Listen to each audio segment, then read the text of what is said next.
Hi, Gaye DeRusso with the Majestic Rider. So today I'm going to talk to you a little bit about getting through the winter. We're in California, so it's not as hard for us, at least where I'm located. We have pretty good weather, so we might have bad days here and there, but I can still get out on the trails and really get these horses worked. But some of you don't.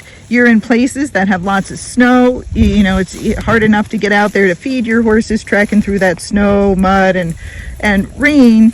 And so your horses aren't getting worked much, and they are saving up all that energy for the day that you do take them out, and then they could be horrible on that day. So what you want to remember is that during the winter, we don't work our horses as hard, we don't work them as long, and in the heat, they're much quieter because it's hot and they don't want to move. But in the winter, they're more frisky and they can be very energetic because, again, it's not hot and you're not working them hard, so they're saving all that energy up. So when you go to ride in the winter, think of that first. If you haven't been out in a long time, you don't want to go out with your friends on a big group trail ride when you first start working that horse again. It would be better to lunge them and run them around home, or if you can't do that because the arena is bad and your footing is bad, then try doing that sending exercise or backing them up a fair amount. Work on those ground manners, put them over obstacles, and really get their feet moving and get them thinking about what they're doing, because that will help them to get back to that nice sweet horse that you had before. But if you don't do that and you just take it out on a trail ride, if you don't get bucked off or the horse doesn't rear up or take off, consider yourself lucky. No matter if that horse is rushing home, running up the other horse's hind quarter, biting the other horses, kicking out, throwing its head and acting a fool, you're still very lucky, because most horses are completely nuts.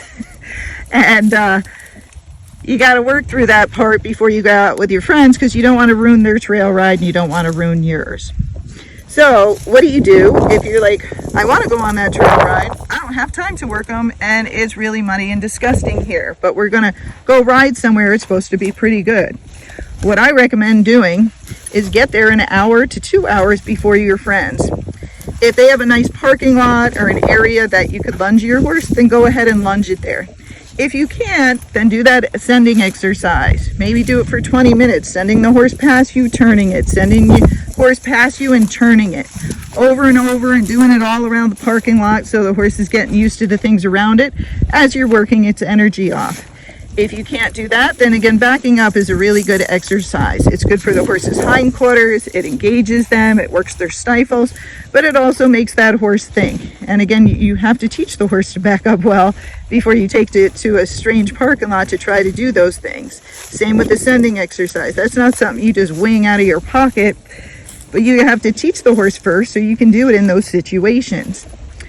Then once you do that, again, if the horse tends to really act up, or you're really nervous, or you're riding with a very big group, after you do that for anywhere from 20 to 30 minutes and make it hard, you climb up on that horse and you take a trail ride by yourself. And you want to move out pretty fast if you can. So that doesn't mean you're galloping down the trail, because that can bring adrenaline up too much. This just means gaiting, racking here and there, then going back to maybe your flat walk or your running walk or a saddle gait, working that for a while, doing some cantering, but controlled cantering, and then working them up some hills if you can, pretty hard hills. And when you get to the hills, even walking slow and engaging their back end and bringing their head down, because that'll really make them drive with the back end. And that's much harder for your horse versus galloping up a hill. Okay? So that'll work your horse's brain and its muscles. And so you're trying to do that, an hour would be great, before your friends get there and really work that horse out. So when they show up, they go, where did you go? Because your horse is soaking wet and breathing pretty hard. So that horse is then happy to sit there and wait for those other people to get tacked up, and it doesn't want to move. And then when you go out on that trail ride, your horse is more than happy usually to walk, because it's so tired and it's trying to catch its air, so it doesn't want to go fast. And then if you're still having some issues, well, then play some exercises. Do some serpentine, some leg yield. Let's do some shoulder in or haunches in or out. There's so many things you can do. Or ride in the back and stop and do a roll back, and then back up and do another roll back, then go forward, maybe gate up to your friends. Once you catch up, try that again. Start giving them all these different jobs that I've been trying to teach you guys to do, because now's the time to use it and get your horse thinking and back under control. It's very important that you stay safe, because the horses in the winter all can turn into the dragon horse. And you really don't want to ride that dragon horse unless you think that's a fun thing and you laugh when the horse does goofy things. Most people don't want that dragon horse and they're pretty well scared. So you want to prepare your horse as much as you can. Now, if you say, I don't like to ride alone, I'm not going on that trail alone, I'm petrified, I'm going to wait for my friends. Well, then ride around that parking lot and give that horse lots of jobs to do in the parking lot. Maybe make some circles around your trailer and then stop, back up, do a rollback and go around the trailer the other way. Then do some cantering steps around the trailer and just keep going back and forth doing things like that. Or practice backing up and steering, back up in the pattern of an L, back up in a square pattern, back up in a circle. Backing up is a hard exercise, really makes the horse think, so all those things will usually help you. But just remember, that's not going to wear them out as much as if you went out on the trail ahead of time.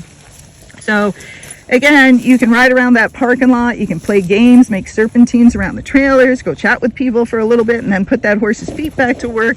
If he doesn't want to stand still while you're talking to the people, then do some side passing, do a turn on the forehand while you're talking to him, do a turn on the haunches. And if you're like, well, I don't want to turn my back on those people, I'm chatting with them, well, you just don't do it all the way. You do a 180 or you do a quarter turn, but you're trying to make sure that horse is really paying attention, using its mind, and it's used some of its energy up before you get out there with your friends.